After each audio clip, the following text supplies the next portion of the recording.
नमस्कार साथियों, मैं राकेश रावत पहाड़ न्यूज़ 24 से। और आज रिखणी खाल ब्लॉक के मैं ग्राम बड़खेत मल्ला में आया हूं। यहाँ पे नवनिर्वाचित ग्राम प्रधान, निर्विरोध ग्राम प्रधान चुने गए हैं हितेंद्र सिंह नेगी जी। आपको बहुत बहुत शुभकामनाएं। और आपको मैं एक सवाल पूछना चाहूँगा कि आपका क्षेत्र के प्रति क्या योगदान रहेगा। धन्यवाद सर। मैं आप सभी का मैं स्वागत करता हूँ अपने ग्राम सभा बड़खेत मल्ला में। सबसे पहले तो आपका बहुत बहुत धन्यवाद कि जो आप हमारे गांव तक पहुँचो पहाड़ न्यूज़ 24 से लेके। तो मैं आप और हमारा बड़ा भाई कुलदीप भाई थे, बड़ो आभार करो कि तुम हमारे गांव पहुँचो। और अगर क्षेत्र का जथा बात है कि सबसे पहले तो मैं यहाँ पर क्षेत्र का आप लोग तो देखना होगा कि ग्राम सभा मतलब हर जगह मनरेगा काम चलो, लेकिन यहाँ सबसे बड़ा मुद्दा है अपर हॉस्पिटल ले। अपर हॉस्पिटल माले जो हमारे रिखणी खाल ब्लॉक में जो सरकारी हॉस्पिटल है, ये में हमको घोषणा करेगा कि भाई एक्सरे का मशीन छी, खून जांच करने का मशीन छी, लेकिन वो आज तक हम तक वो सुविधा नहीं मिल पाए। जय कारण हमारा भाई बहना कोई भी माता जो हमारा जो परसा पीड़ा जो भी दर्द पीड़ा होने चाहिए वो हम तक वही चीज़ फायदा नहीं होना। मतलब जो एक्सरे छी या अल्ट्रासाउंड या खून जांच करता चाहिए या और तरह दूर के हमारे जो कुत्ता करने में जो इंजेक्शन है वो इंजेक्शन भी हम तो वही हॉस्पिटल में नहीं मिल पाना। तो दूसरा पॉइंट मेरे हो कि मैं अपर क्षेत्र रखना सबसे पहली बात है मेरा हॉस्पिटल रखना, दूसरी बात है मेरा अपर स्कूल रखना में कहीं भी हमारे क्षेत्र में या हमारे रिखणी खाल ब्लॉक के अंदर या कहीं भी अपर उत्तराखंड में हर जगह था अपर आवाज़ पहुँचाना चाहना कि अपर क्षेत्र बाने का अपर स्कूल बाने का हॉस्पिटल बाने का सबसे पहले अग्नि आओ, ताकि हम तो लोग थे अपर उत्तराखंड में प्लान नहीं करना पड़ा। मेन कारण हमारे ये थे कि हमारे जो ये उत्तराखंड में प्लान होना चाहिए सिर्फ अपर पेड़े पिसने और एक हॉस्पिटल पिसने। बाकी हम तो ये जो तुम देखना चाहो कि आपदा उपदा भी आप देखने लगे होला कि हर जगह न्यूज़ चलना मिथे रोड की खास उन्नीस की रोड जरूरी है, रोड जरूरी नहीं है।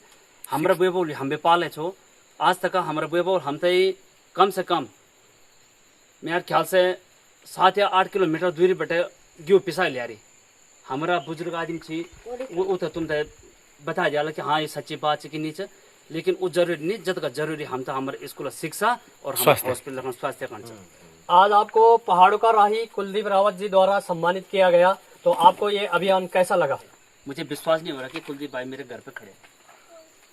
सच्ची बात है कि मुझे विश्वास नहीं हो रहा। मैंने कल ही मैं उनके वीडियो हर टाइम देखता हूँ, लेकिन मुझे कल एक वीडियो ऐसी चुपी कि जो मैं रात को 11:30 बजे तक अकेला रोता रहा। क्यों रोता रहा कि उन्होंने एक घर पे हमारी माता, मुझे शायद उस क्षेत्र का गांव का नाम पता नहीं है, लेकिन उन्होंने अपने घर पे कहा था कि मैं आपको सिलेंडर दिला के रहूँगा। मैंने कल वो सिलेंडर देखा, मुझे बड़ी खुशी की बात हुई और धन्यवाद हमारे कुलदीप भाई के लिए कि जिन्होंने हमारे घर तक वो सिलेंडर पहुँचाया। तो आज हमारे बीच पहाड़ों के राही जी भी है, तो मैं रावत जी को ये कहना चाहूँगा कि आप बड़खेत मल्ला के लिए क्या कहना चाहोगे? बहुत बहुत धन्यवाद पहाड़ न्यूज़ 24 का। और यहाँ के जो निर्विरोध प्रधान बने हितेंद्र सिंह नेगी जी काफ़ी कर्मठ प्रधान बनेंगे, मुझे पूर्ण विश्वास है। और उनके कार्यकाल का जो 5 साल रहेगा वो स्वर्णिम रहेगा इस गांव के लिए। इस चीज़ की तो मैं बात कह सकता हूँ आपके माध्यम से। और पूरा प्रयास देखिए यूथ है, और जब तक इस प्रदेश की सत्ता, इस प्रदेश की जो पावर है वो युवाओं के हाथ में नहीं दी जाएगी, अब मुझे लगता है पहाड़ पीछे जाते रहेंगे। और यूथ ही है जो इन पहाड़ों को अब बचा सकता है, युवा ही है जो इन पहाड़ों को संरक्षित रख सकता है। नई सोच के साथ नई पहल जब तक नहीं होगी तब तक ये पहाड़ आगे नहीं जाएंगे। और मुझे पूर्ण विश्वास है नेगी जी इन पहाड़ों को जरूर आगे ले जाने में हमारा सहयोग करेंगे। तो हमारा जो है एक गांव में पॉलिटेक्निक कॉलेज जिसका जो है उद्घाटन 2016 में हो गया। हमने अपनी जमीन फ्री में दे दी, वहाँ बिल्डिंग खड़ी कर दी, बाकी कुछ काम नहीं हो रहा है। ये सरकार कुछ काम ही नहीं कर रही उधर में, इसलिए हमारा जो इलाका जो है बहुत पिछड़ा हुआ है। हमने ये सोच करके दिया था कि जमीन की यहाँ पर जो है बच्चों को कोई आगे बढ़े काम करने के लिए, आगे बढ़ने के लिए कोई टेक्निकल काम मिलेगा, लेकिन कुछ नहीं हो रहा है। न्यूज़ तो बहुत आते हैं कि जो है धार्मिक सरकार बहुत काम कर रही है, और उनको जो है प्रधानमंत्री के साथ में फोटो खींचते हैं, लेकिन हमारी तरफ से नील है। जी ताऊ जी, मैं इसमें आपने जवाबदारी ले रखी है, मैं इसकी जिम्मेदारी मैं आपको जो है धन्यवाद करूंगा। अगर आप इसमें फटाफट अगर कार्रवाई नहीं होती है तो फिर हम बोलेंगे आप आवाज उठाएंगे, कार्रवाई क्या करेंगे? आवाज प्रशासन। ग्राम सभा बड़खेत मल्ला में हूँ, और यहाँ पे हमारे बीच पहाड़ों के राही कुलदीप रावत जी है। तो यहाँ के क्षेत्र के समस्याओं के बारे में आप क्या कहना चाहोगे?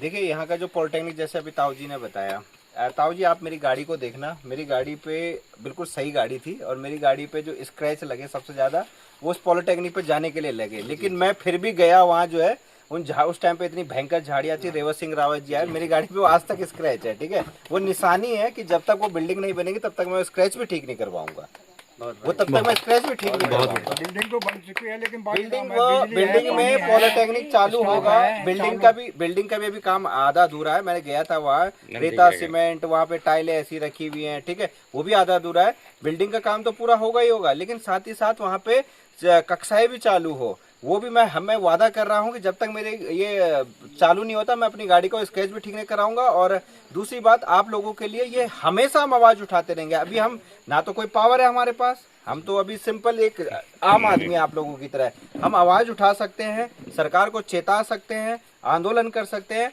और वो आंदोलन करने में हम सबसे पहले आगे आपके साथ खड़े रहेंगे। लेकिन आपकी भी जिम्मेदारी, आप हमारे साथ खड़े रहे। और मुझे पूर्ण विश्वास है कि जनता की आंदोलन, जब जनता आवाज उठाती है, जैसे नेपाल में सरकार बदल दी गई आंदोलन करके, इसी तरीके से यहाँ भी बदली जा सकती है। लेकिन जरूरत है तो पब्लिक घर में बैठे ना रहे, सोई ना रहे, और जो है सरकार के खिलाफ सड़कों पे उतरे। यहाँ भी आंदोलन हो सकता है, यहाँ भी सरकार उखाड़ी फेंकी जा सकती है अगर इस तरीके से काम हो रहे हैं तो। पर जरूर ये जनता भी जागरूक हो, तब जाके बदलाव आएगा।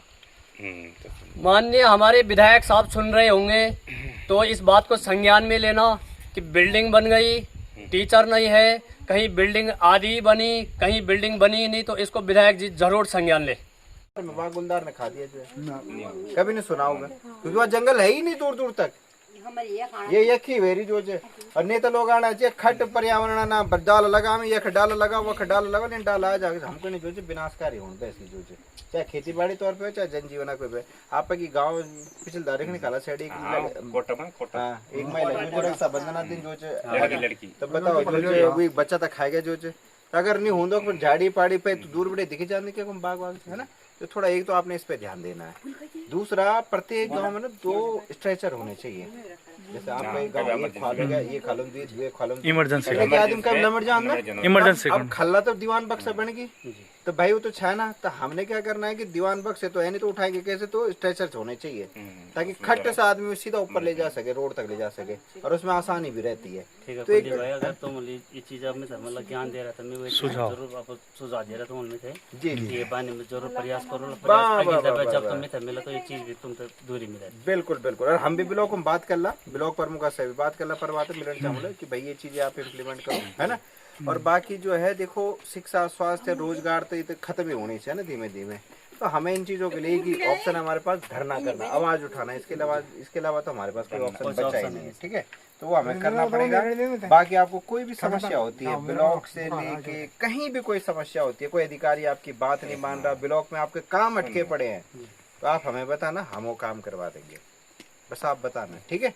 क्योंकि चौथा स्तंभ होता है विकास का, वो है मीडिया, और पूरी मीडिया लैंड जोन विधानसभा की हमारे साथ है। ये पत्रकार हमारे साथ घूम रहे हैं, नैनाना में जाते हैं अलग पत्रकार, जहरी खाल में अलग पत्रकार, तो पूरी मीडिया पावर हमारे साथ है। ठीक है, अधिकारी हर कोई डरता है मीडिया से। तो आप हमें बताना, कोई भी समस्या आती है किसी भी टाइप की, तो हम आपके साथ खड़े रहेंगे। ठीक है, तो पुनः आपका जो बहुत बहुत बधाई हो। ठीक है, धन्यवाद, बहुत बधाई। ठीक है, आओ बाड़ा जी, जी आओ, और माला निकालो जरा प्रधान जी, प्रधान जी निकाल, यूं दे दो प्रधान जी।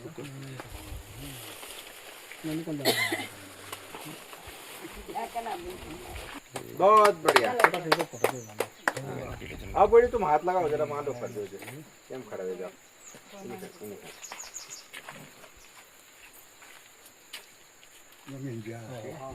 एक फोटो भी खींचो प्रधान जी, आओ आप भी आ जाओ ना, धर्मपत्नी साथ में रहेगी, इन्हें खड़ा करो,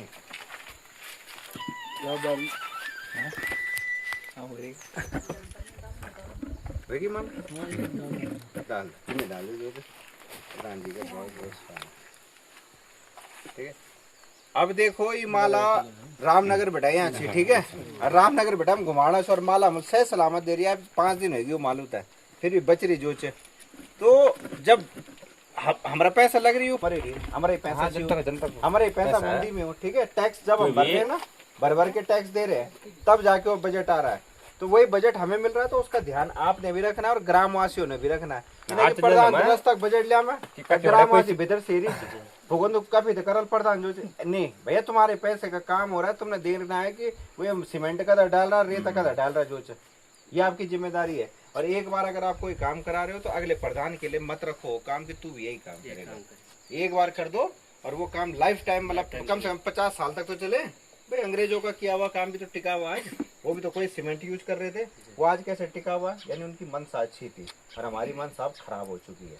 ठीक है, तो थोड़ा कुछ हमने यही करना है। बाकी मुझे पूर्ण विश्वास है कि यतीन्द्र भाई जो है अच्छा ही काम करेंगे यहाँ जो गांव के लिए, जिस हिसाब से उनका स्वभाव है, जिस हिसाब से आपने निर्विरोध बनाया है, उस हिसाब से वो अच्छा ही वो भी ठीक है। तो जरा एकदम सब आ जाओ, जो ग्रुप फोटो आ जाओ, सब आ जाओ, सब आ जाओ, वो भी पर पूरा इच्छा आओ, है कि सब आ वो जाओ। अच्छा काम करने के लिए। अच्छा